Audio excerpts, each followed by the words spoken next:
The Sunday Papers on Off the Ball.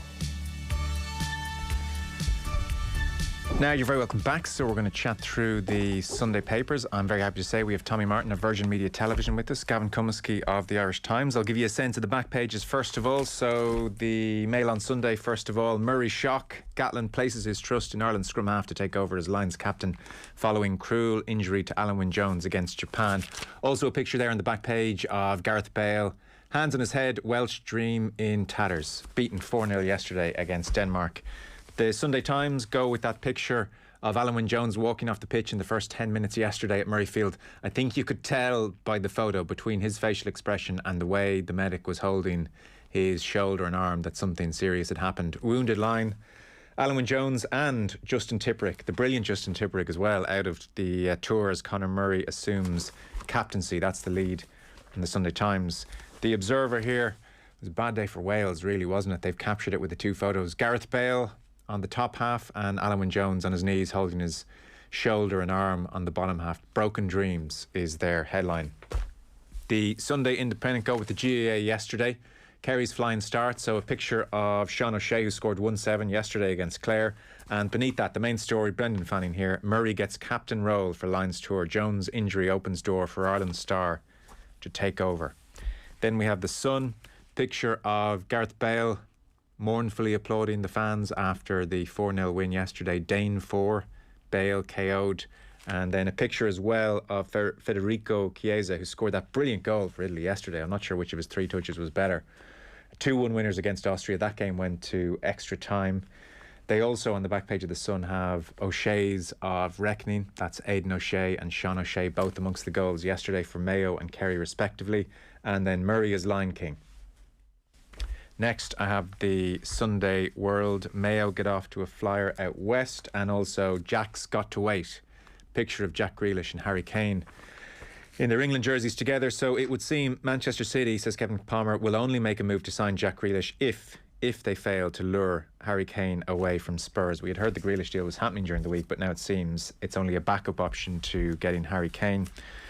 The Mirror, back page there, Handy Murray. This is Conor Murray again, thumbs up with Jack Conan yesterday at Murrayfield after the game. At that stage, Conor Murray very much, I would suspect, not thinking he was about to be the captain of the Lions tour, but he is. And inside a picture of James Ryan, who didn't get the call yesterday to replace Alan Wynne-Jones. Initially we were wondering why. Now it seems he picked up a short-term injury in Ireland training. Now we don't know would he have got the call otherwise, but certainly he was injured and so couldn't have gone or couldn't have played in the short term. That's the back page of the Mirror. Tommy Martin, you're there. Hello. Hi, Joe. And Gavin Cummiskey of the Irish Times. Hello, Gavin. How are you, Joe? So often these Lions games, it takes a while to get going. Plenty to talk about on the back of yesterday's game, Gav. They've lost their captain. That is no small thing to lose, I would put it to you. Yeah, it's enormous, and the fact that they've gone with Murray meant they don't have a ready-made replacement for Alan Wynne-Jones as a leader. Simply, I'm not saying anything wrong with Conor Murray as a leader, but he's just never done it. So, that's just a fact. The easy thing to do is to lean on, Gatland turns to Welsh people, as he always does. It's unfair, and all that, but it actually isn't, because I think James Ryan's injured. I'd actually argue that James Ryan's been injured for about 18 months on and off, and that's why he hasn't been the player that we're getting used to. And Sam Underhill has a concussion. I don't understand how Josh Navidi could be considered a better rugby player than a fit Sam Underhill, the guy we saw at the World Cup. I think he's one of the best open sides in the world. So I think Underhill's concussion ruled him out. So what happened then is, if you're a coach who knows Welsh players and your preferred Irish and English athletes aren't available, you go with what you know. So in that sense, it's fun. Funnily enough, I think the Sunday papers haven't had time to get the grips. They just discappened too quickly last night for them to get the grips and really analyse what Gatland's his left wing brain, and they weren't able to kind of get around to it. But I'm sure if you look back on the 2009 tour when O'Connell was captain, I'm sure the English papers and the English will turn slowly but surely on the Limerick captain as soon as things go wrong. I'm sure he'll need to be prepared for a lot of focus on him as soon as anything goes wrong, if the tour even happens. Well, we'll come to that. There's breaking news on that front. Stephen Jones, I think Tommy on page 2 of the Sunday Times caught the sombre nature of the affair at Murrayfield yesterday. I mean, plenty of drama here. He says nothing that happened otherwise in an admittedly enjoyable occasion could shake it out of its nightmare. There's always the horrible chance when you stage these pre-tour games that you may lose a player for the tour itself. But the sight of Alun Jones, the captain, bastion and driving force being led from the field in the 7th minute, enveloped the whole day in gloom. The giant Jones has become a leader of almost mystical proportions as well as a great lock. So I think he went for it there, Stephen Jones. Yeah, I think like Stephen Jones is frothing at the mouth at this stage for the Lions. He's at a state of just, he's 4 years of build up. He's ready to go, ready to rock. But yeah, I mean, the thing about rugby, and you can look at warm up games in different sports, and they can be half baked and half-assed. You can't really play rugby to that in that way in the same to the same degree. So you're going to get, in these type of games, you're going to risk injuries that feel completely that make the game seem even more pointless than they already were, and not just pointless, but incredibly damaging and self-harming. It put me in mind of when David Wallace got injured playing against England before, I think it was the 2011 World Cup. I remember being at the game in the Aviva watching it, and it was that great, pre-World Cup thing, and as always, we fancied our chances, and it just permeated the whole thing with this real sense of what is the point of this, and but I think that's the tone of Jones's coverage is like, well, this pointless match, or maybe it's one of the other papers, but I guess you do have to play matches, and you're never going to go into the first test with, you can't wrap them in cotton wool, and if they're going to go out onto the field, there's going to be the risk of an injury. But I think the captaincy thing is the really interesting thing. I mean, what is it the case? Is because I've seen it's possibly here that they didn't have. Sunday Times they didn't have the Conor Murray news in some of the pieces, and the Maro Toje was mentioned, and I've seen him mentioned elsewhere in some other preview, saying that wouldn't have been a great story to have a person of Nigerian origin or heritage captaining a Lions team in South Africa. So I don't know, maybe Gavin can explain, is that a case that is he not considered, was he considered a contender in this?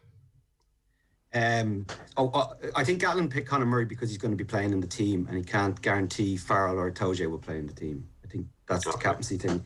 But you hit a good point on the Dave Wallace thing. But funnily enough, I think it'll be easy enough for them to turn the page on Wyn Jones, just like Ireland were able to turn the page really quickly after Wallace, who was probably our greatest ever open side at that time, because Sean O'Brien filled the slot straight away.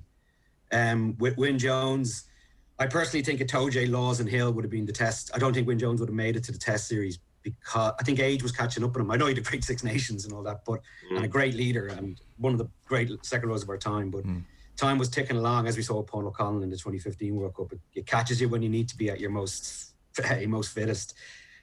So I think they can turn the page player-wise quite quickly.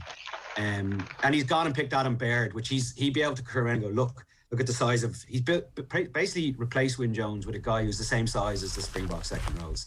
So there have no doubt where this tour is going. There's going to be another, I'd say, 15 players heading out.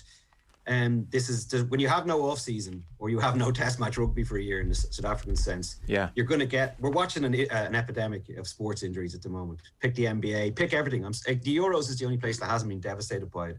And I think if you look at it from that sense of it, rugby has just been suffering. And again, I bring it back to James Ryan. I think we'd have James Ryan on this tour if he hadn't have been carrying injuries or played too much rugby in the last 3 years. And has he played too much, Gav? Yeah, because we hear all the time that the Irish players are managed so well, and he's not out there playing against the Dragons away every Friday night. Like we're told that the Irish players do, by comparison with their English counterparts, for instance, have their minutes very well managed. Okay, so I went to, I'd say James Ryan, I've been at every match James Ryan played for Leinster or Ireland in 2017, 18, 19. And he played 80 minutes almost every single time.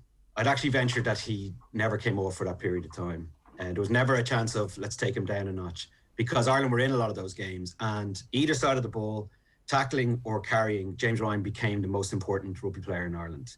And he was brilliant at it. And he was double figures every time he had a game. You know, he was always bright, 15, 20 carries for real yards, 15, 20 tackles. And he was outstripping the back rowers, and it was like, we've got this great player. And I have to say, it's only in retrospect, we were all worried at the time, 80 minutes, 22 years old. He was broken, you know. There's no other way of explaining why he is not the 2018 version of himself. He's 2 years older now. He should be better. He should be bigger. Are lots of the Irish players not the 2018 version of themselves, though? Could be just form. But he was 21. What was he? 21 years old. You're supposed to be better when you're a world-class player at 21. You're supposed to be a way better version by 24. No, I accept that, but you could apply the same thing to Stockdale. You could apply it to a 25-year-old. You could apply it to a 28-year-old. Like, we don't know if it's injury. I'm not saying you're wrong, by the way. It just could be injury, but equally it could just be form. It could be form. You know, like much of the 2018 team have not hit those heights since. But a form accusation of Ryan doesn't make sense to me, because now, granted, people started to figure him out, but that was the other thing. What happened was they're going, look, he's their primary ball carrier, and he's damaging us all the time. So we have to hurt him when he carries the second, third point. So they're lining up Beards and Alan Wynne-Joneses to smash him. You know what I mean? So that's what happened. That's what I personally think what happened. Yeah. To Ryan. There was a shoulder injury where he came back awfully quickly, right. And he's injured again now. You know, so it feeds into the whole thing. It's very hard to go after Gatland when Gatland. I think you earmarked it on your show like about a year ago that he wasn't over the moon. And Gatland's so open that sometimes you don't see the line. You don't see exactly what he's saying. You know, he basically listed off several Irish players, and then I had to say, "What about Ryan?" And he sort of said, "Oh yeah, Ryan." But it was, in hindsight, very instructive. Just on Murray, and further to your point, Tommy, that the Sunday papers maybe didn't have time to react to the news last night. Stuart Barnes, just by quirk of coincidence, has decided for his piece on the match yesterday to just write a glowing piece about how well Murray played. Now, there's absolutely no mention of Murray being captain, but I guess if there's two aspects to Murray out there, it's how he's going to play, and then secondly, being captain. So according to Stuart Barnes, he was brilliant yesterday. He said, compared to the likes of Gareth Davies and Ali Price, that there is not another player, that neither are remotely in the class of Murray, and that there's not another player as assured of his test place as the Irishman. Yesterday he was sharp from the start, didn't make a mistake for 15 minutes. When he did, it was the charge down. Murray, he says later on, slipped back into the red of the lines like he'd never been away. He did not box kick often in the first half, but when he did, it was on the money and his chasers were in position to regain possession. He was master of his forwards. They played quick phase ball. He demanded and served a stream of accurate passes. In particular, he threatens the short side. He didn't make another error until he kicked the ball out in the full 55 minutes into the game. And so it was just glowing. For Murray, this was the ideal start. Now, like I said, he doesn't touch on the fact that he's about to be captain. So, I mean, there's two aspects, I suppose, Tommy, to being captain. There is one, being on the pitch, talking to the referee, getting on the referee's good side, all the tricks of the trade that go with that, making decisions over whether or not to kick for the posts or not. And I'm sure there'll be a leadership group helping out with those decisions. But Murray has never even captained Ireland, so this is going to be a steep learning curve. And then secondly, there's being captain of the tour. I presume suddenly you've a bunch of speaking engagements to do and places to go and hands to shake. Maybe that's curtailed with the pandemic, I don't know. But you would think at his age he could handle that latter side reasonably well. It's going to be very interesting. He seemed as surprised as anybody to get the nod. That's the one, the line that jumped out to me, just reading the news piece and the news pieces in the papers, that in an 89 test career, he had never captained Ireland. And you'd think at some stage it would have been, well, Conor captained the team today in a game against Georgia or USA or some fixture that it would have transpired that he would have, that he was never given the captaincy. And as Gavin says about we remember about the O'Connell thing and the pressure that he was put under, the Lions captain, people like Stephen Jones, who take all this sort of thing very seriously and scrutinise it and weigh it with the giants of the past, and compare them. And in this, as you say, it's going to be a difficult one, and people are going to be, if the famous bonding and the famous spirit of fraternity and brotherhood doesn't transpire, people will he'll just get questioned because people will write, their hot takes on, they lose the first test, fingers will point at the captaincy of Conor Murray, even if he does nothing wrong. So I mean, it's huge. Listen, the Lions, as we all know, it's the most, rugby can definitely is guilty of reaching for the faux epic and the overwrought build up to anything. But Lions is the one thing that people buy into. The players buy into it. The rugby media, the rugby fans buy into it so much. So what like to me it's a huge it's a huge story that Conor Murray is even the tweet I saw, a picture Conor Murray, captain of the Lions, it just seemed odd, like, and I don't mean to second guess what job he's going to do, or maybe maybe he'll turn out to be the job he was born to do, but it did stand out that he wasn't this sort of Willie John McBride type figure that I was looking at. We've never had him as captain material or particularly vociferous in our minds. I think, Gav, you'd have a sense of Murray. How will he do you think? How do captains who've never captained before tend to find their feet early on? What's your sense of all this? Conor Murray, as you've just come across me, he's as cool as they come. So, and he's gotten so much stick from the Irish media over the years for not being the guy who performed in Chicago at Soldier Field, that I don't think he cares about. I don't think he ever really did. I don't think it got to him.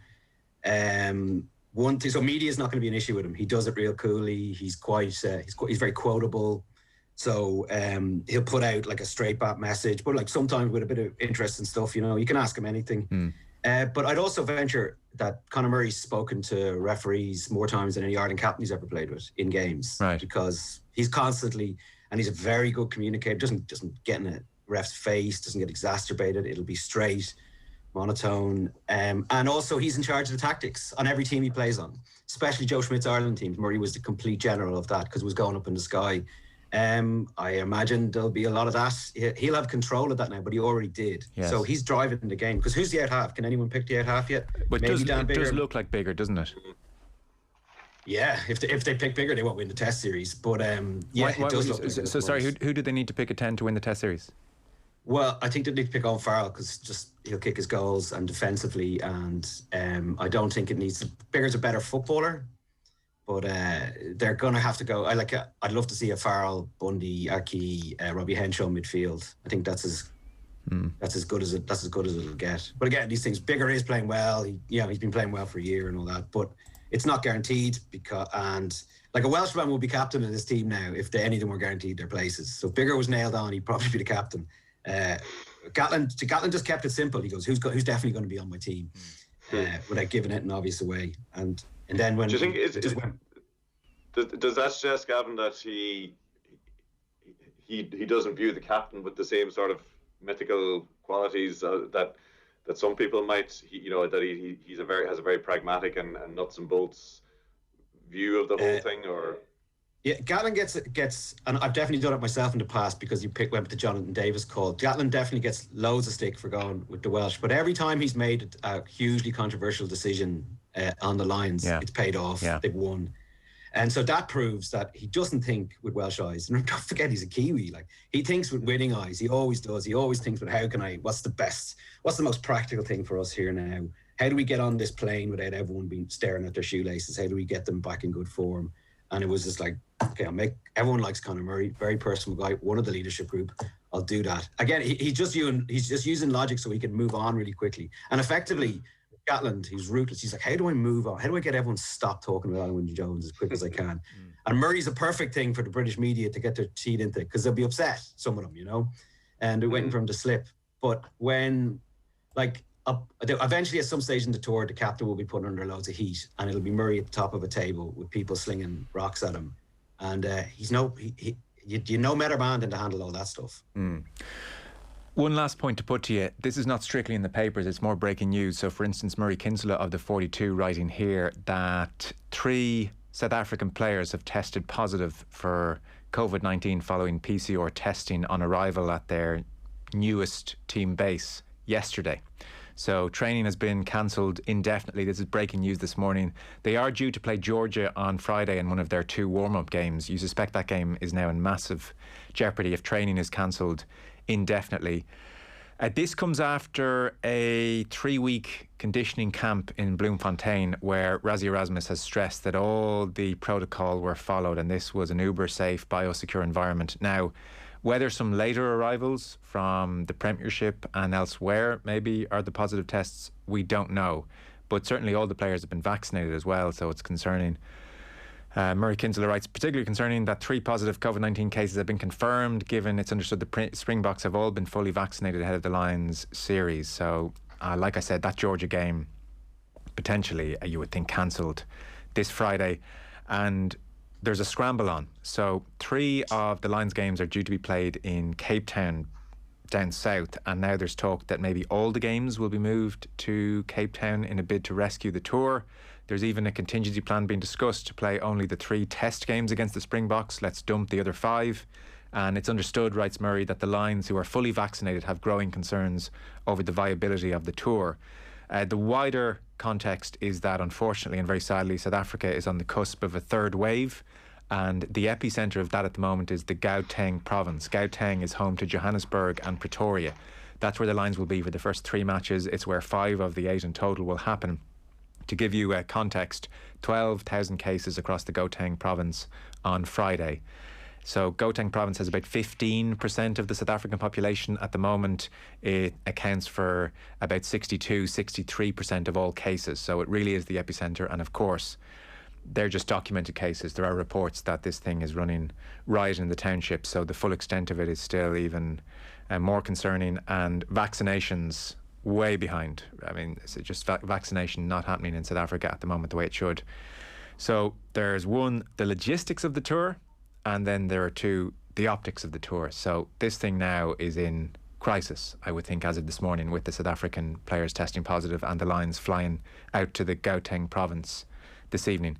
We're going to take a very short break for news headlines. I sound like I've done this as some kind of a teaser before I can get to you. It's just the way the clock has gone. But we're going to get to news headlines and then we'll pick up that chat. I'm very curious for both your thoughts on how the next 6-7 weeks go out in South Africa, because from this vantage point, this tour is getting very messy before it's even started. We're back in just one moment with Tommy Martin and Gavin Cummiskey. The Sunday Papers on Off the Ball. This weekend on News Talk, we're celebrating the launch of AIB Merchant Services Main Street Insights tool, helping you make more informed decisions for your business. Find out more at newstalk.com/Main Street Insights. First Merchant Processing Ireland DAC, trading as AIB Merchant Services, is regulated by the Central Bank of Ireland.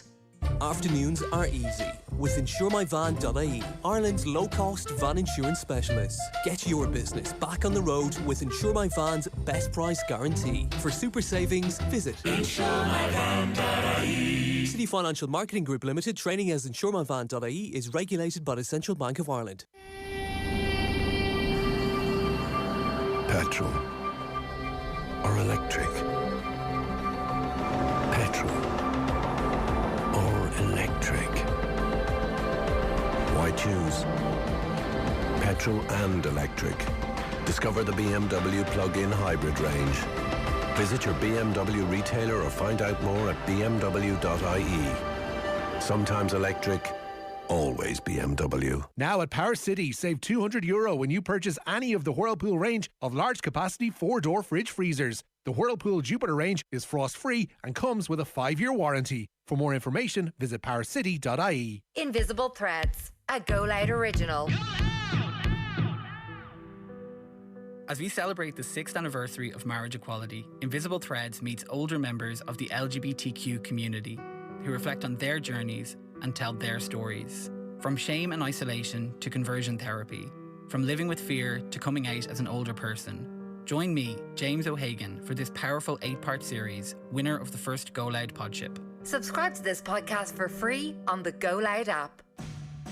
We've all heard about setting aside money for a rainy day, but what about doing the same for a sunny one? With 0% commission on foreign currency, the On Post Money currency card is your ticket to sorting your spending money for that next big trip away. It's powered by MasterCard and available in post offices nationwide.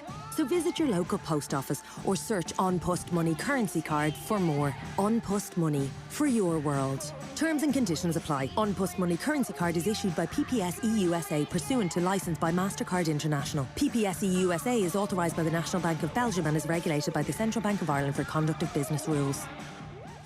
With Virgin Mobile, there's nothing hidden. Now you can try unlimited data, calls and texts for only €5 a month for 5 months for everyone joining. It's an offer that's bigger than big. So, what are you waiting for? See virginmobile.ie. Virgin Mobile. Nothing hidden. SIM-only contract. For T's and C's and acceptable usage policy, see virginmobile.ie. €25 a month after offer. Ends 28th of July 2021. Citizensinformation.ie has been viewed over 60 million times during the pandemic as a trusted source of free advice and information on everything from tenants' rights to pandemic payments and getting back to work. Our information officers are ready to help you navigate the changes in your life on 0761 07 4000 or visit citizensinformation.ie to book a callback. Citizens Information, a source you can trust. Funded and supported by the Citizens Information Board. Introducing Go Loud Classical, the new home for your favorite composers. Music to raise you up, to inspire, and to soothe. Go Loud Classical, the world's greatest music. Download the Go Loud app now for free. Go Loud. Podcasts, radio, and music to your ears. The Eason Book Club on The Pat Kenny Show. This month, Eason recommended another 4 books for us. The Pact by Sharon Bolton, A Shock by Keith Ridgway, Holding Her Breath by Emer Ryan, and our Eason Book of the Month for July, Mother Mother by Annie McManus. The book tells the tale of Mary McConnell, a Belfast woman who as a baby lost her mother and now longs to know more about her. One morning, her own 17-year-old son Joe wakes up to find his mother Mary missing, setting in motion a dark but gripping tale about family, addiction, grief and motherhood. As we follow Joe's search for his mother, he begins to understand what led her to this point. We'll be reviewing the book from cover to cover on Thursday, July the 15th. The Eason Book Club on The Pat Kenny Show, sharing book recommendations with book lovers every month. Do join us and discover more at newstalk.com/Eason's Book Club. Listen back to your favourite Newstalk shows at newstalk.com and on the Newstalk app. Across Ireland. This is the IMRO Radio Awards National Station of the Year. This is Newstalk.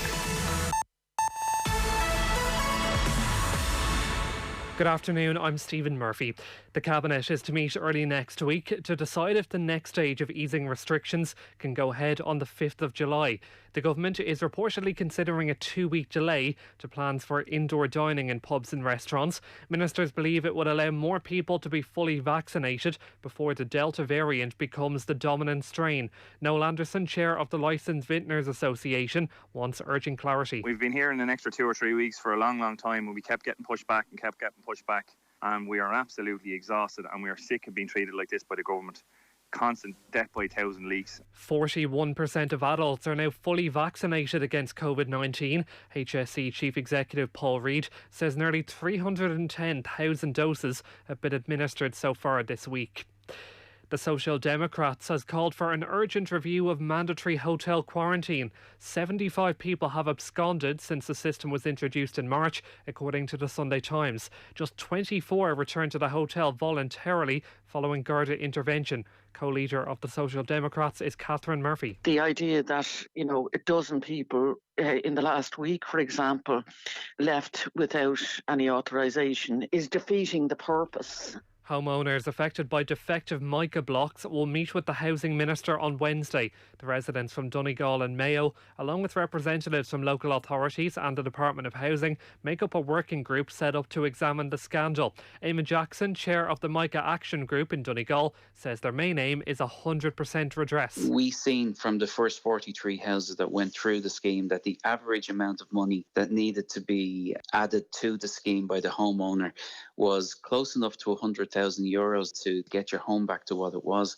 And in many cases, that's far from achievable. And Dublin's first Bus Connect service began running through the north side of the county earlier today. The H-Spine links Howth, Malahide, Baldoyle and Raheny with the city centre. It's hoped the next section of the system to serve Lucan and East Kildare can come into operation in October. It's 2:02. News Talk Weather. Thanks to Ryanair. School's out. Time for a family holiday in Spain, Italy, Portugal and Greece. Staying dry and bright today with a mix of patchy cloud and sunny spells. Highest temperatures 15 to 21 degrees. And now you're up to date on News Talk. The Sunday Papers on Off the Ball. You're very welcome, Max. So Gavin Cummiskey and Tommy Martin with us reviewing the Sunday Papers. Latest in the Ulster Championship, down 8 points. Donegal 116 in Uri. So Donegal, you would think, already home and hosed. Second half just starting. One downer for Donegal. Michael Murphy off after half an hour limping. Not terribly, but he was limping nonetheless. Physio strapping an ice pack to his left hamstring. I see Malachy Clerkin tweeting that, so that is a concern. And John Fogarty of the Irish Examiner tweeted, Tommy Martin doing a newspaper review during his county's Ulster preliminary round game. I didn't think Donegal did arrogance. Well, I mean, Tommy Martin, he may lower himself to watch an Ulster final, but nothing before that, Tommy, am I right? Well, the paper review comes first, Joe, at all times. Funny enough, when Gavin was talking about player injuries and the impact of overplaying, Michael Murphy was just hobbling off with his hamstring strapped in ice. So I was going to try and crowbar it in somewhere, but it's probably vaguely related. But Dowd have just scored a goal actually and just had another goal chance, so it's all to play for. Oh sure, what a disgrace. Oh sure, Ulster it is. Ulster football relegated to the lunchtime minor slot. Munster hurling bias again by the GA. And it's a disgrace. I was wondering why you were continually looking over your left shoulder for the last half hour, so I now won't take that personally. So, gents, let's pick things back up before we just put a bow on the Lions chat. We've talked Conor Murray and Alan Jones, and then the situation on the ground. For people just tuning in, the short version, 3 Springbok players have tested positive in camp after a 3-week camp. We don't know if it's one of the late arrivals or somebody who's been in camp where they've been in a biosecure bubble for the last 3 weeks. That really would be very concerning. So training cancelled indefinitely. They're meant to play Georgia on Friday as part of one of their 2 warm-up games, and the broader situation is maybe even the bigger problem. 12,000 cases in the Gauteng province, which is Johannesburg and Pretoria. First 3 Lions matches are there. Basically in Gauteng, 60 to 65% of all national cases are focused there. It's home to 15% of the population, so it very much is the epicentre. There is a 3rd wave kicking off at the moment. Things are expected to get very serious there over the next while. The optics of the tour may come into question, who knows, but even just getting the tour done. There is talk, Murray Kinsella in the 42 this morning, there is talk of moving all 3 tests to Cape Town away from the Gauteng province to try and get this thing done. There's talk of all of the games going except for the 3 tests, and Murray wrote as well that it's understood that the Lions, who are fully vaccinated, have growing concerns over the viability of their tour. Gavin, this is incredibly serious. I mean, they're just off to not even a standing start here. They're on the back foot here with this tour. Very messy already. There was never a point when this wasn't going to be the case. I remember ringing Dion O'Quinnigan a year ago, who was the former Ireland rugby captain and a GP in Cape Town, and he was literally, I can't speak because my GP practice is overrun with people, with patients.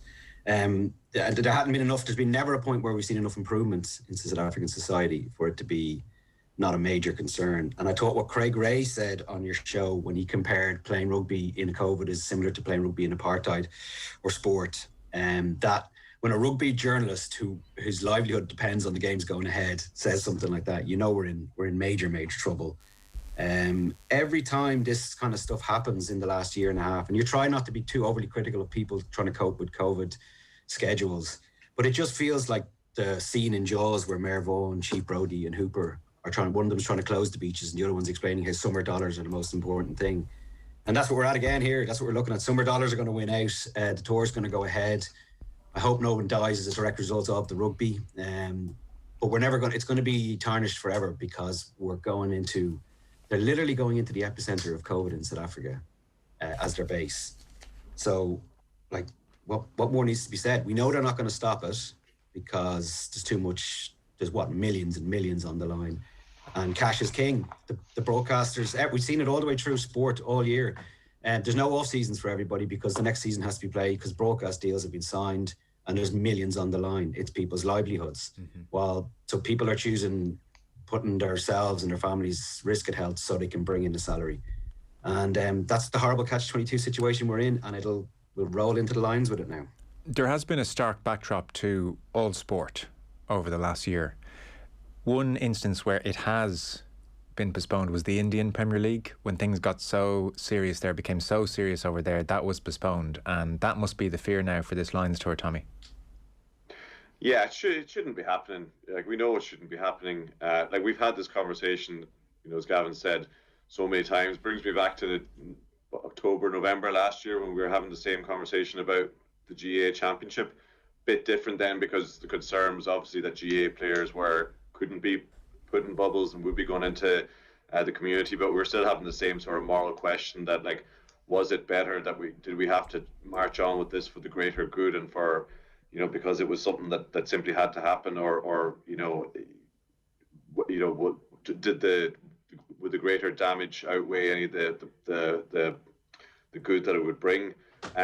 Just in terms of the paper coverage, the Sunday Indo has a piece by, I presume, a South African journalist, Clinton van der Berg, and it's just like, clearly it is true. It is about contracts. It is about money. It is about, as we know, fulfilling broadcast deals, and it has to happen. And we know the Lions funds so much of rugby in the Southern Hemisphere. I remember reading about the New Zealand rugby ran at a loss, and made its money when the Lions came to town. But there is the other angle. I don't know this guy's background or his what his standing in as a South African rugby journalist is, but he opens the piece by saying it said the headline's "Fed Up South Africans Eager for an End to Domestic Strife." So South Africans of all hues have a word they use to express themselves when they're fed up. We are gatful. And he says we're gatful of COVID, gatful of not playing. So I guess the point is they're just desperate to see the Springboks in action. Okay, the rugby fans, I guess, in South Africa are. Says despite the bleak national mood, there is great expectation ahead of the tour. Suggestion that it be pushed out 12 months was given short shrift by the punters, even with the certainty that it will be a television-only affair. They've grown fatigued of the endless diet of domestic fare and are desperate to watch the Springboks again. So look, that's an aspect of this. That they are having the same conversation over there, that presumably there people in South Africa are making those same points. Oh, it'll lift the national mood, it'll be great, in the midst of all this, to have it to enjoy. To me, I mean, the Lions, I was in Australia back in 2001 and went to the Lions game, and I remember the big thousands of fans together, and to me that's kind of what the Lions thing is all about, and that this just feels extra hollow as a playing out of the Lions, because you don't have those travelling army of fans and that great sense of everything that goes around the Lions, and it just really does make it feel like we are playing this out because it has to take its place in the calendar, because it has to go on, because there's so much sponsorship and television and broadcast tied up in it. So look, yeah, we've had this conversation before so many times over the last year and a half, and onwards we trudge, onwards we march. Yeah. If I could just say, Joe, white South Africa definitely wants it to happen because they're not being as badly affected by the COVID, as it's ripping through the townships and stuff like that. Sure. So, that was my thought reading that piece as well, Gavin. That I'm kind of going, is this guy writing from the rugby point of view of white? Yeah, which is kind of, it's a bit troubling as well, isn't it? And can I ask the question, gents? If the Lions tour doesn't go ahead, will that have any effect whatsoever on improving the COVID situation over there? Now, with one proviso, by the way, the South African Union seem to be lobbying to have 10,000 supporters into stadium for Test series matches. Now, that should absolutely not happen, and I hope the government say, I'm sorry, that's not happening under the circumstances. But on the assumption that there are no fans allowed in and this is just a television event, how does stopping the tour how does stopping the tour improve the COVID situation in South Africa in any way whatsoever? Yeah, I was talking on the idea that there will be people in fans in stadiums. Okay, that'd be crazy. Crazy. It would be crazy, but would you be surprised if you see it happening in 6 weeks' time? The Test series? No, I wouldn't be surprised. I wouldn't be surprised. I would hope they make the right decision. I mean, it might depend on how serious this third wave gets. They're kind of they're still climbing at the moment. They don't know. I was reading certain experts aren't quite so sure why this spike is so severe. You know, there are question marks over the variant, over what's going on. So it remains to be seen how serious it gets. I think if you know what? Sorry, Tommy, go ahead. If the severity of this wave gets to the level where what we experienced, you know, in March last year and over Christmas, and everything was shut down. You know, that everything was shut down for a reason. Like you couldn't even have closed doors sporting events. You know, that's when you kind of go, well, why is this happening? Because, you know, Craig Gray said, you're right, Tommy. Craig Gray said that there's people dying in corridors of hospitals because doctors can't get to them. So that's where we're at. But Joe, you're also right that the games could go ahead. But is it more that it feels somehow disrespectful to the population to be having this sport when they're in crisis? Is it that the optics feel wrong as opposed to any tangible effect? South Africa is such a big country that there's just going to be just so many diverse views on that you won't be able to kind of nail down a distinct opinion on that. But what I will say is, we'll say this Georgia game doesn't go ahead this week, okay? Because the entire box squad are put in isolation and retesting, and there could be more than 3 positives. So they're going into a game of rugby where they haven't played a game of rugby for almost 2 years, which is just madness, you know. And like Georgia, they're better off doing training ground games than playing Georgia anyway. It's not going to give them there is a second game scheduled against Georgia, but that may go by the wayside as well. Yeah, and also, like, we thought it was really unfair on Japan. Again, just there you go. You drop yourself into a test match yesterday where you could see the glimpses of how brilliant the rugby team they are and what they could have done if they were given the opportunity to build on their World Cup, but they weren't. So, yeah, and then the Lions, as we know, is a makeshift team, a gathering of people to try and pull something spectacular off that's based in ridiculous the history and all that stuff that Tommy was rightly going on about a minute ago. So if we get a really good test match rugby, and it's a remarkable achievement by everybody involved, but I struggle to see how it's just not carnage, injury from injury, lapping up as we go through the weeks and get to the test series with nothing like the 2 teams we're expecting. I suppose there are two fronts, aren't there? There's the optics or just the morality of this thing going ahead if the situation gets very serious, which is a very subjective question but a serious one. And then point 2 is the logistics, Tommy, as in if there's 3 Springboks infected already and Georgia game in doubt, then, you know, the odds on you getting through this 8-game schedule and the South Africans having their other 2 games intact seems remote at this point. Yeah, so like so much of sport has felt on a knife edge. Like every time a competition concludes, there's a round of patting everybody on the back for getting through it. You know, well done UEFA for getting through the Champions League, and well done, you know, and even in the Euros we've seen with the Billy Gilmore and all that stuff. It's always there. As a matter of interest, I mean, how strong was the push to have it put back a year? I mean, is that a case that the Lions were just told that's your spot in the calendar, everything else is measured out for the next? I think that Tommy was ruined by there's set in stone test matches for next season that involves Northern Hemisphere team, Southern Hemisphere team, New Zealand matches in New Zealand, and there again huge money on the line there. So no, it was go do it now. And I think when she came down to it and they got into one of their last meetings, I just went, there's just no way we can change this, and just financially the money on the line. I think when all the sponsors came in and everything, you can't take us from that slot. You can't move us to Australia. It kills the broadcasting times. Everything was just like we're in a bind here, and on we go. I can't wait to that's why I'm always quite hesitant. Like, how will history view all of this? You know, how will history view how we dealt with this? Like, we know history won't reflect well on how we as a society behaved or was allowed to behave in December. You know, but again, we need.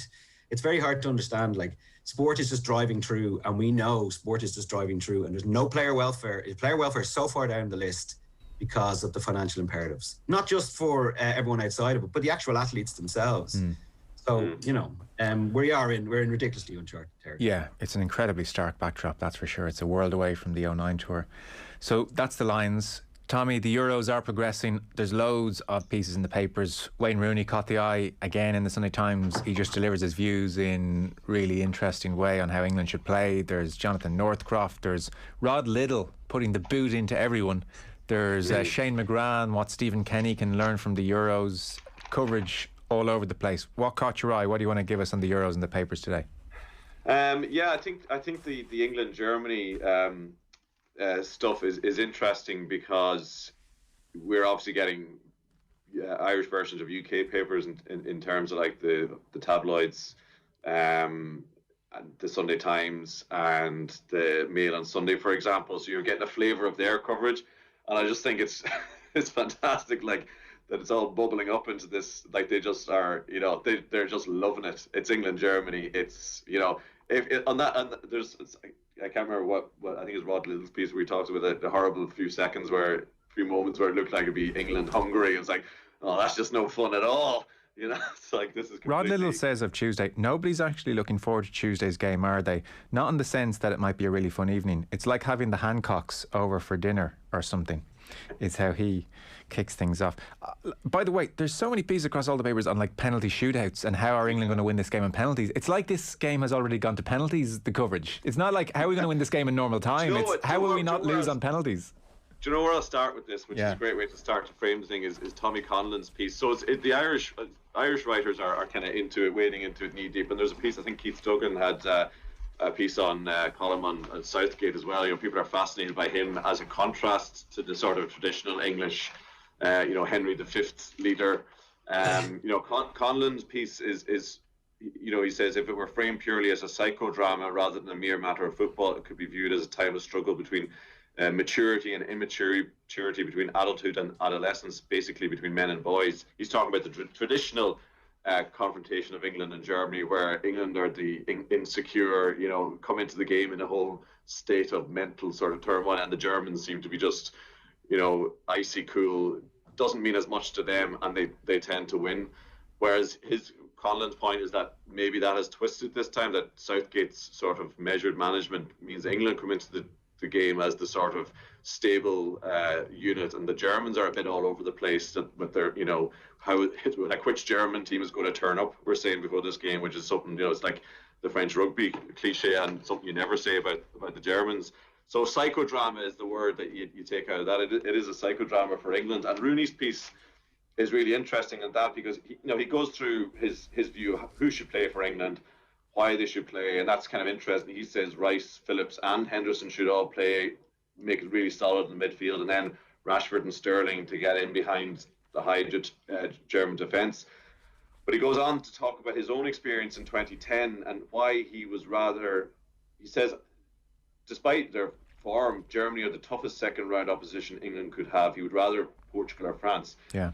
And he explains that because his 2010 experience and in Bloemfontein and Lampard's disallowed goal and the whole everything about it. He says, what I learned about England-Germany fixtures was that the build-up, the pressure, the desire to win was greater than normal internationals. It's one of the biggest rivalries in football.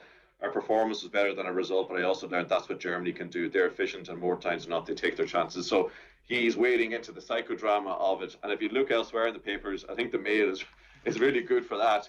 There's a double-page spread of, you know, Gareth Southgate's an interview with Teddy Sheringham about the team of '96, Southgate missing the penalty, a profile of all the other players who didn't become successful in management, who you thought or become managers to the level that Southgate has come to, you might have thought might be more likely to. And then there's two other pages, Jermaine Genius and Danny Murphy arguing out the key questions, picking their special teams, and then, as you say, a whole page on penalties, including Jordan Pickford's crib sheet, which it's just great. Like, I love when, and especially, you know, they just throw in lots of little sidebars and little boxes and things, that it's great sort of, you know, hype and fun and human get drama. excited about the game. So it's good old stuff. Yeah, I like I said, I thought Rooney was great, and the way he explains the tactics, just so digestible and makes such sense. So I mean, in effect, he was saying Germany, they've got their fullbacks high, they're pressing you high in midfield. Generally, they've more possession, 62% against France, 58 against Portugal, 75 against Hungary. He said,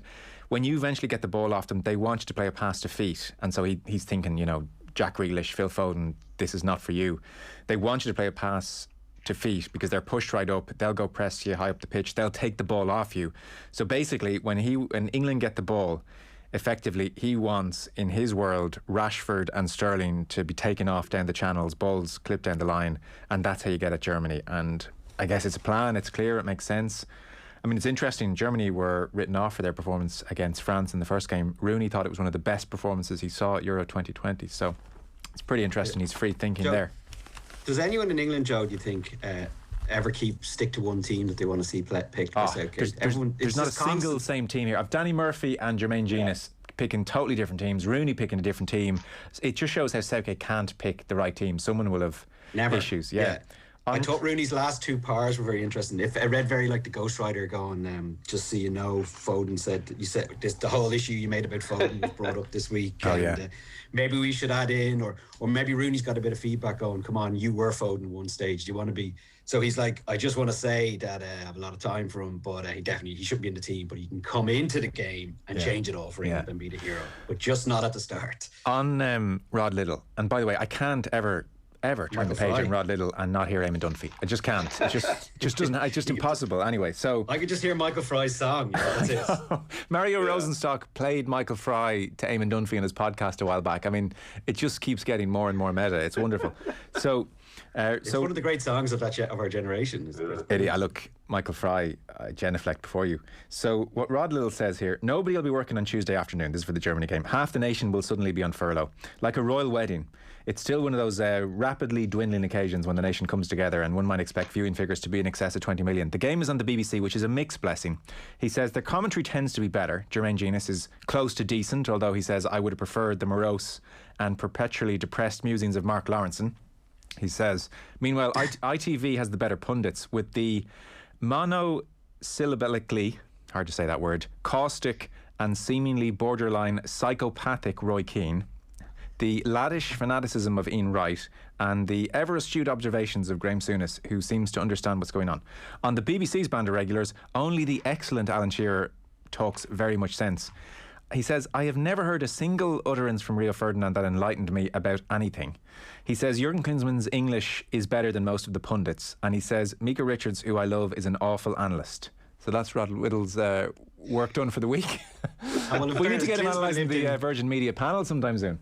Absolutely. Klinsmann lived in California for a long time, though, so that's a bit harsh by Rod there on poor Jurgen. It is. Jeez, he's gone for them there. But I guess this is all the fun and games that happens around Euros times. So there's so much English Germany coverage. Shane McGrath in the Mail on Sunday is talking about the fact that Stephen Kenny is jetting around watching some of these games, and he's making the point that with lots of the lesser teams, you would have seen a lot of pragmatism, a lot of let's be solid and let's not do anything silly. And he wonders, will Stephen Kenny bring some of that into the September internationals, not least against Portugal? And that's kind of an interesting point, I think, Gav. I mean, like, you turn on a lot of the matches and it's funny because we only watch a lot of Ireland during the qualifiers. You kind of think everybody must be streets ahead of us, and you see a lot of very pragmatic, dull matches as well in there, as good as the tournament has been. You wonder if that'll jump out to Stephen Kenny, as well as, trying to play football and do what he's trying to do. It's just the players right now make that difficult. Two things jumped off the page from Shane's piece is Stephen Kenny needs to be asked when he next does media is your opinion of Hungary after the Hungary game. How much did that change after seeing the levels they went up to in the pool stages? Because they just looked a far, far better team. Yeah. And far, far able to cope with that group of death than we would have even had a chance, I think. And we seem to live with them, So friendly to competitive football is just completely different gravy, obviously. And then I remember Brian Kerr, just after the last batch of June friendlies, he was promoting a Sarri gig, and he turned around and he goes, look, you're not going to be able to... Stephen came out and preached about how basically the beautiful game will be played and we'll keep possession football. And I'm sure if he should have known, but if he doesn't know, he definitely knows now. Ireland teams are never going to be able to keep the ball in international football. So that whole great idea and that great philosophy, and I'd say the Euros has reinforced it. I'd say we're just going to have to come up with a different way of playing against even the mediocre teams, because we're just not going to be able to keep the ball against them. What about that, Tommy? Yeah, I mean, look, as a general point, like I think I did notice. Well, I mean, it's a small sample size. It's only 3 games, and one of them was against Andorra. But after the Luxembourg defeat, I thought I did notice a sense of pragmatism coming into the way Ireland were playing, in that he wasn't as wedded to sort of playing it out from the back and ideologically approached, as I think ideology, as Shane McGrath says, for most of his first year in charge of Ireland, Kenny seemed more wedded to ideology than lived experience. Well, he certainly has the lived experience after losing at home to Luxembourg. And I thought the performance against Hungary, albeit you're right, how engaged were the Hungarian players a week out from their tournament opener that night. But I thought it was a good performance. It was a pragmatic performance, but not pragmatic in a let's get loads of men behind the ball sort of way. We were well organised. We understood the players, understood the system they were playing, made adjustments when they had to. It was just the bench was the management, the coaching was good, and that they made changes, tweaked things at half time, and there was generally a sense, there was just a sort of this was a proper international team now. So that, I think that's encouraging. What I think, is that I'm watching these Euro games and is it about pragmatism? Is it about idealism? I don't think it's about that at all. I think that's kind of missing the point. Where Ireland need to go for under Kenny, and I think that's where they're sort of getting to that point after a really hard first year, is to become a smart team, to basically become a modern football team, a modern international football team, well coached, be able to adjust systems and adjust approaches within games, before games, tactically intelligent, well prepared, well briefed on their opposition. Play through the lines when they have to. Switch between playing direct and short. We talk about Rooney saying how England should approach as needed. Become a smart football team. You talk about teams being pragmatic in this Euros, but you don't see Ireland. You don't see any team playing like we did under Martin O'Neill. Like, you don't see four defenders on top of the keeper and 5 in midfield on top of them, and totally ceding everything. Like, every team, okay, even if they're outgunned, they play with a structure, but they try and play it out through the lines. They're a lot of teams play with a back 5 and then try and get wing backs forward, and they all clearly have a well rehearsed game plan, whether the football is thrilling or not. And I think that it's funny you should mention. I was thinking about this, and Brian Kerr would always say, just doing a lot of the matches with him, his experience, international football is hard, right? You have an idea what you want to do with your team, but the other crowd have an idea as well, and they have a plan, and you come up and you come in with your plan and your great ideas, but they'll come back with something as well, and that's the ball game there. It's being in that arena and adjusting. And we've seen teams, Austria looked atrocious against Netherlands, really good against Italy last night, and brilliant defending. Yeah, I just think it's not pragmatism versus idealism. It's simply taking our place among modern, well coached, forward thinking football teams, technically good, and taking it from there, and producing game plans for each game to get the best out of the players that we have.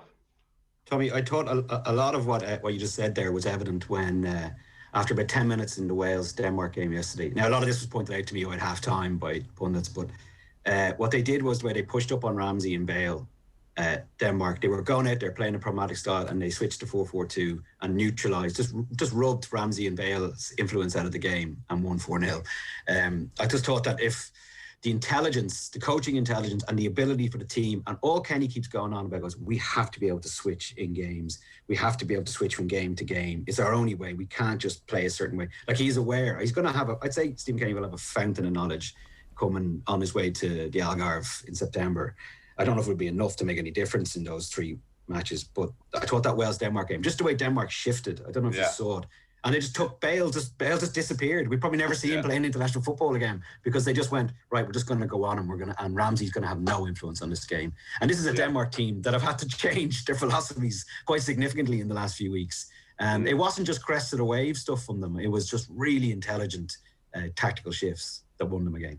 Yeah, just as a tangent to that, Denmark are a very interesting one as well, because you remember Denmark got rid of Åge Hareide, the grizzled Norwegian coach who they had when we played them when O'Neill was there, and he qualified them for the Euros, and his contract wasn't renewed because there was a feeling in Denmark that they wanted to play again a more progressive style of football. And whenever a federation or a club do that, there's always a bit of rolling their eyes and saying, well, you're going to get rid of a guy who gets the job done, and for some aspirational, idealistic way of playing football. But what you see from Denmark in this tournament is that, Dansgaard has come in and is doing the Eriksson job. Like they're clearly a lot more.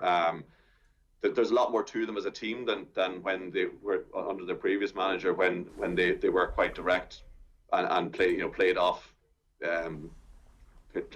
Poulsen and Braithwaite and Eriksson got the ball and played from there. But yeah, so that's it. It's just being a modern team. We will race through the final few stories with Gavin Cummiskey and Tommy Martin in just a second. Down 111, Donegal 223. The latest from Uri as they come to a close there. Back in 1 sec. Final few stories in the papers next. The Sunday papers on Off the Ball.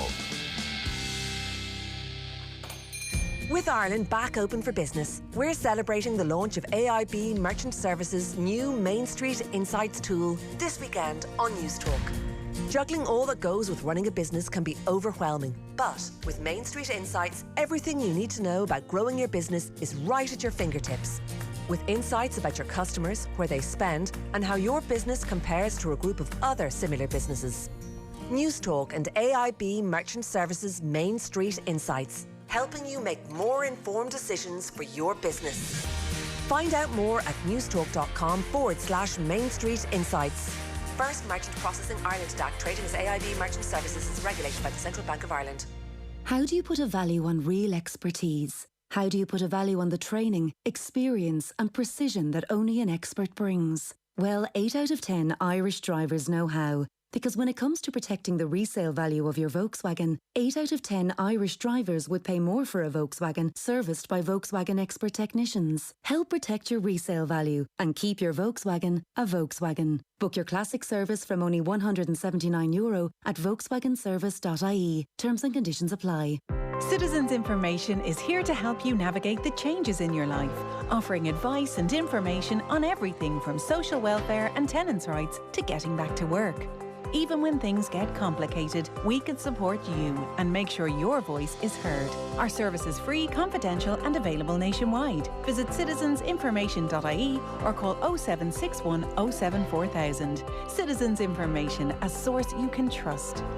Funded and supported by the Citizens Information Board. Enjoy perfect dishes with Zanussi's large capacity multifunction ovens. And when you're finished, the cleanup will be a breeze with the built-in self-cleaning function. For more information, go online to powercity.ie or call in store today. 123ink.ie. No customs, no delays, no hassle. We don't just talk fast, we deliver fast. Get your ink, toner, printers, batteries, stationery and other office supplies delivered next day from Dublin. And you love our prices. 123ink.ie. Having a flutter? Top tip, quinbet.com. Ireland's newest online sportsbook and casino.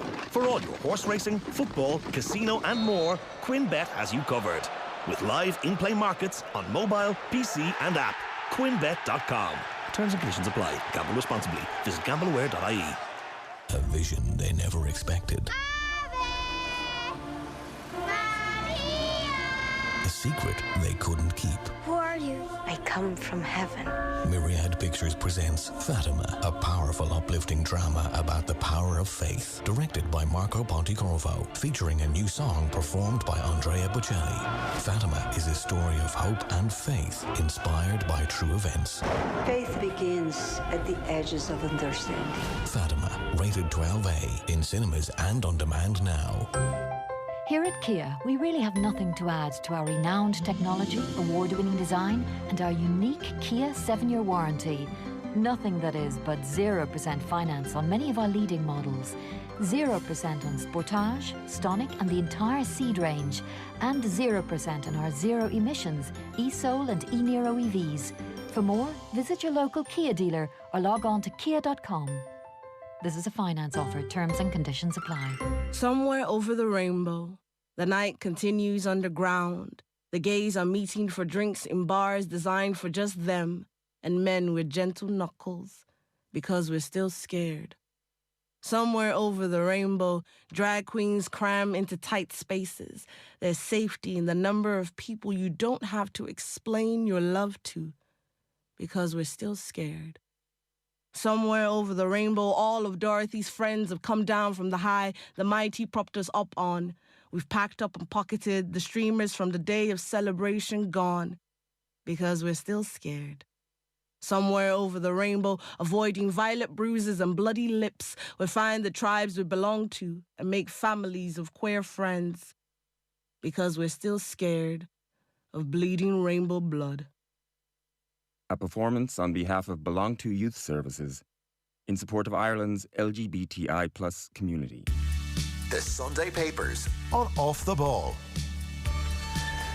Now then, you're very welcome back. So we are chatting papers with Gavin Cummiskey and Tommy Martin. We'll run through the final few stories. We've kind of got stuck deep there on the Euros and on the line situation. So we'll race through a few interesting pieces right across the board. So one which, I don't know, Gav, I've reservations about even talking about this, because I kind of want to get to a point very quickly where this is not talked about and this isn't something that even needs to happen. No announcement needs to be made, but we'll mention it nonetheless. This is a very small piece. You'd blink and you'd miss it. Page 20 of the Sunday Independent. Maybe there'll be bigger pieces across the week.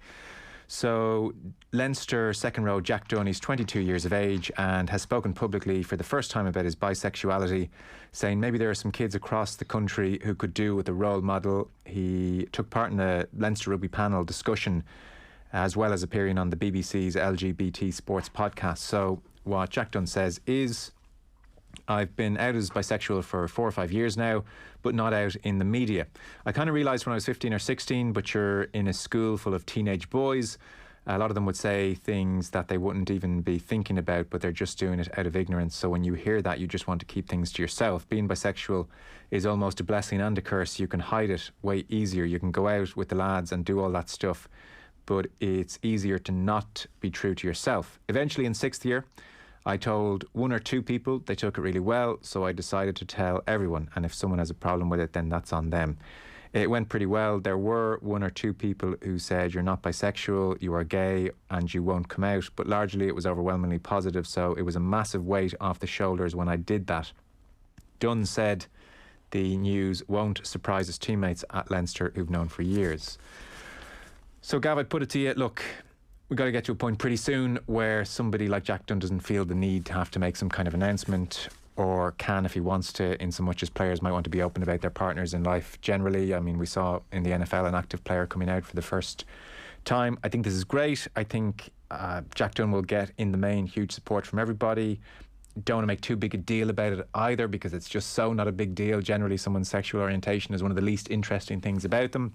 But it is significant that it's an active rugby player in this country coming out in not a big deal kind of way. It's not front page. It's as part of an LGBT sports podcast. I hope he gets a lot of support.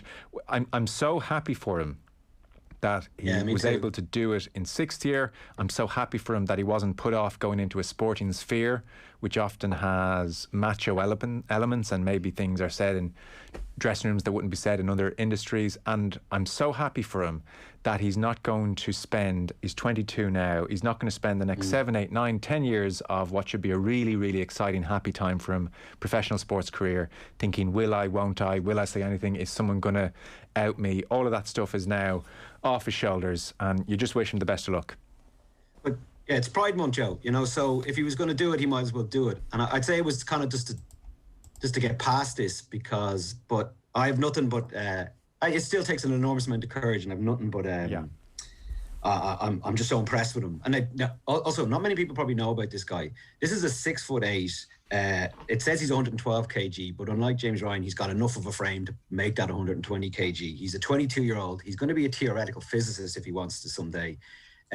This kid is way beyond rugby, and he's embraced this. He went on the BBC LGBT podcast to talk about this, and it's the subtlety of it and the way it's come out. I love it. You know, I really like that, and how it's, and now hopefully, yeah, maybe he'll end up talking to you guys about it and all that, because I've only had very short interactions with him, but this is a really kind of a special guy. Whether rugby is his thing, actually think. I've seen him in a lot of pre-season games and a handful of Leinster stuff, and he's just a big unit. He can do lots of things in rugby, and I hope he does. But there's a lot more forward this guy in future life. When talking to, I interviewed Katie McCabe recently, and the whole issue of her sexuality just wasn't a part of the interview. Wasn't a major part of the interview. But when I touched on it, going, isn't it a pity at the end of the interview, because she'd associated with the LGBTQ colours in the Aviva Stadium last year for the Pride celebrations, and she'd kind of come out, and not come out, but she'd already been always out, but she was herself and her partner spoke openly about it.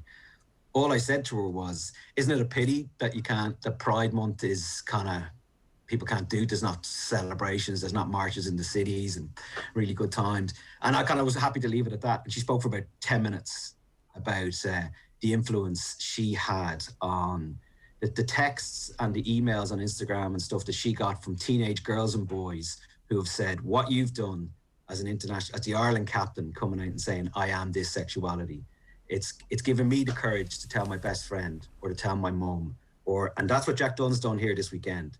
Not in a big fanfare or anything like that, but rugby players from middle class backgrounds who are gay, and there's thousands of them in Ireland. Don't think there isn't. They can now turn around and go, I might tell my coach, I might tell my sister.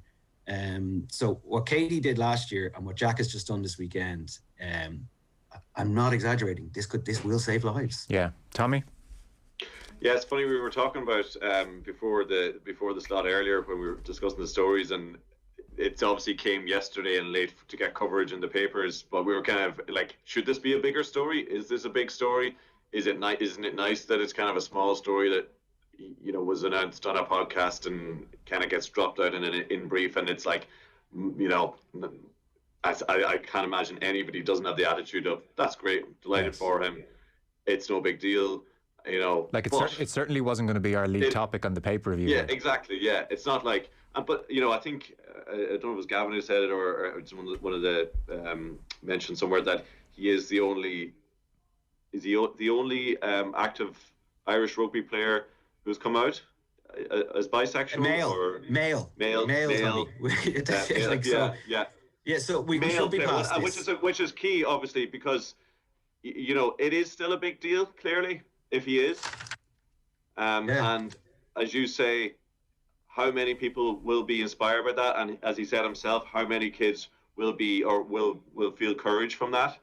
I mean, I think of reading Gareth Davies' autobiography, it still stays with me.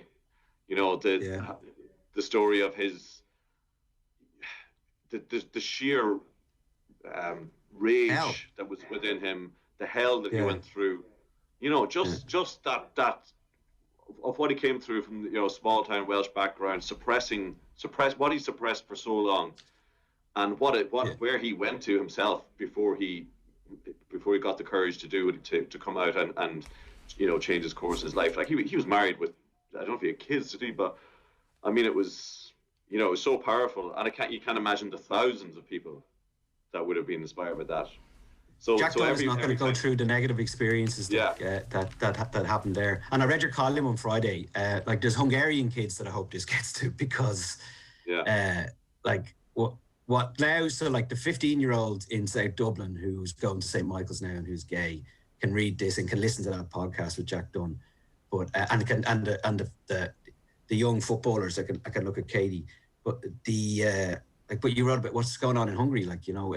And I was delighted the way Stephen Kenny handled that last month there, when after everything gone on there, and their treatment of things, and it's bleeding into sport all the time. So it's important that we have these people saying this and normalising it, because there's a lot of people out there who don't want to normalise it, who want to make it a stigma.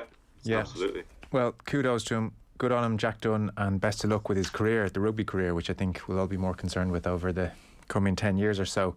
He's a good player. Yeah, well, that's great to hear as well. I mean, the higher profile, the better. So, a few other pieces to hit. Mark O'Shea, don't have to dwell on it, reckons Kerry will win the All-Ireland, thinks that bit of fearlessness will be good for them. He told a great story about his brother, Darragh O'Shea. Well, both ends, I think, was his point, but nervous before an All-Ireland match, and he was saying the older you get, sometimes you get more nervous, and he got more nervous as he got older. He said Kerry have that bit of fearlessness now, and often it's that kind of a team that topple a Dublin-esque team. There's a good piece with John Conlon, the Clare hurler.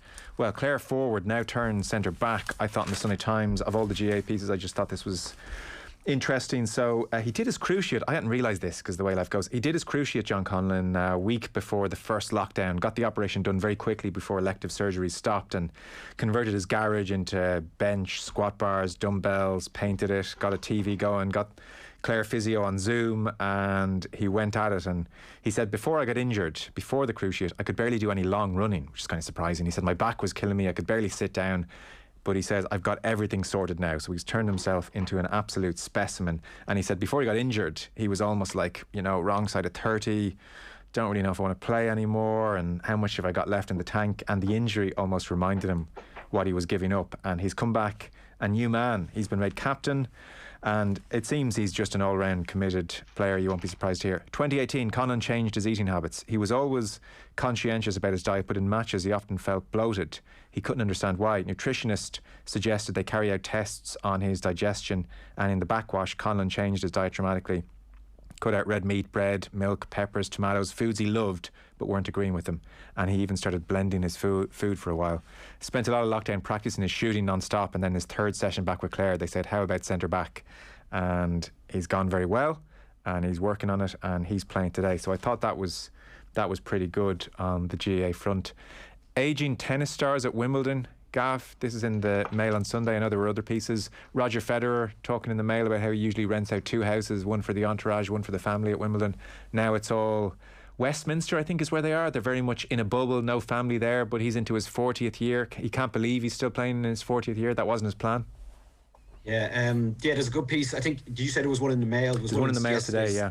Yeah, there's one yesterday's Times about the over 35s. It's fascinating how they're keeping the younger generations down right across the board still. I think probably for next week's Sunday Review there should be something. Andy Murray's quotes are taught. They didn't actually, again, I'm talking about stuff that wasn't reported this week and I'm surprised. Andy Murray on domestic abuse, considering who his opponent is in the first round of Wimbledon. Very interesting piece. Very interesting quotes this week from Andy Murray, who is clearly a gentleman. And in effect, he was bemoaning the lack of protocol if there are allegations of domestic abuse against a tennis player. Yeah, and there's 2 major names that come into that sphere when we talk about that. Okay. But again, it'll probably be it'll all be washed out by the actual tennis come next week. But you know how it goes. The over 35s thing is very interesting, just because they're all still going strong. Yeah. Back page of the Sunday Times, Tommy. David Walsh. This is going to be, I suspect, a big talking point as the Olympics get closer and closer. So Laurel Hobart will become the Olympics' first transgender athlete. Debates over her inclusion must accept that she has earned the right to compete by meeting all the required criteria, writes David Walsh. So he sums up the general situation. I think people are pretty familiar with it at this stage, and he makes the point that the argument against Hubbard relates to the strength and power that she will have accumulated from 34 years living as a man. How can this be fair on biologically female rivals? And so studies, mostly on non-athletes, show that the lowering of their testosterone only partially diminishes the strength advantage enjoyed by trans women. Hubbard's not expected to win gold. She is a contender for silver or bronze. And Walsh writes, perhaps over time results will show that trans women weightlifters enjoy a significant advantage, and then it will be up to the IOC to review its guidelines. In the interim, we should allow Hubbard to compete without rancour. She's painfully shy, does not do interviews, and 4 years have passed since she addressed questions about her situation. So Walsh isn't coming down strongly one way or the other. I know Dr. Ross Tucker feels it is too much of an advantage for trans athletes in this event, but Walsh is making the point, let's remember in the interim she's abiding by all of the rules, and I guess almost be kind is the message, because I suspect she's facing a lot of attention over the next month. Yeah, I was going to say, yeah, it's a very humane take on the thing from David Walsh, very sympathetic one, shot through with his experience with Pippa York, who was born Robert Miller, who he's been spending time with on the Tour de France, covering the Tour, who, you know, went through the same process of gender dysphoria and is now Pippa York. And it's just a call for, look, Laurel Hobart is abiding by the rules, has been accepted into the Olympics by the rules under the way they are at the moment. Do not visit your reservations about this whole thing on her at a personal level, which tends to be the way that these things naturally go. Unfortunately, because this is such a personal thing, and it speaks deep, you know, he talks about Laurel Hobart as a painfully shy person, doesn't do interviews. 4 years have passed since she addressed questions about her situation. The debate about the subject can't help but feel personal. So if you're going to cover the Olympics and you're going to talk about Laurel Hobart in the weightlifting and the questions around that, the debate is essentially going to go to a very personal level about her. And it is very hard, you know, you can, obviously, I completely sympathise and I liked the call in, because it is a call for, to be kind and be humane and do not, and you know, and do not go there in terms of, and be careful how you talk about this, but it's just the nature of it. Like, it's such a difficult issue, because it brings something like inclusion, which is, we talked about LGBT and Hungary and UEFA during the week, which is a fundamental value that we in sort of a liberal society and a lot of Western societies hold to be true, or hold to be something fundamental. And then the way sport is organised and things that Ross Tucker is much better qualified to explain about the science of it, and categorization of people to make sport fair. And it's a really difficult area, you know, and to say anything more than I can't say anything more about it than to try and tackle it in a humane way if we're going to tackle it. But it's a really difficult friction point between that sort of idea of a value, which is inclusion, versus trying to define what that actually means for the starting line of a race or a weightlifting contest or a rugby match, for example. Yes, there's cold hard science, there's inclusion, there's wanting to be fair to everyone. It's very difficult. Gavin, I wanted to mention this because I've about a minute, and you put this through. Little headway in concussion battle. Paul McInes, it's in the Observer and the Sunday Independent. In effect, he's citing 3 incidents here in the Euros where concussion protocol have been, horrific. Rugby is almost paranoid about this issue now, with good reason. Football is like blindly hopping around here in the Euros, doing very little. It was interesting, the piece. So there are going to be spotters at the next World Cup, independents who'll sit there and look out for concussion, but at the moment it's Wild West stuff. So, just from my perspective, that when a doctor comes on to try and look at a football player, he says in the piece that there's a 2 to 3 minute window. I feel like there's a 10 to 15 second window where he has to go, is this person potentially concussed? Which, and because VAR is slow, so many things have slowed to get in, and football is all about pace and everything like that, and they're just like not letting them in to look. So so basically you're putting all the pressure on the athlete to go, I'm concussed, and that's not going to ever happen. Like Joe Rodden, the Wales centre back, was he concussed? Did he get 2 smashes in the head yesterday? Nothing was checked, and he looked like he was wobbling. So he says, what he says, he's interviewed Paul McInnes. He interviews a top class Luke Griggs, who's the deputy chief executive of the brain injury charity Headway. He goes, team doctors are placed in an impossible position because they're asked to make a concussion assessment in 2 to 3 minutes under the gaze of the players, the media, and the watching fans. Yeah. You also see referees urging the medics to get off the pitch. Yeah. So they're heading for. There's already been 3 shocking incidents, or 2 certainly, where people look knocked out cold. Yeah. They're way behind. Major problem. They're way behind. Fellas, we're out of time, but thank you so much for that. It was great. Tommy Martin from Virgin Media Television, Gavin Cummiskey of the Irish Times. Thanks to you both.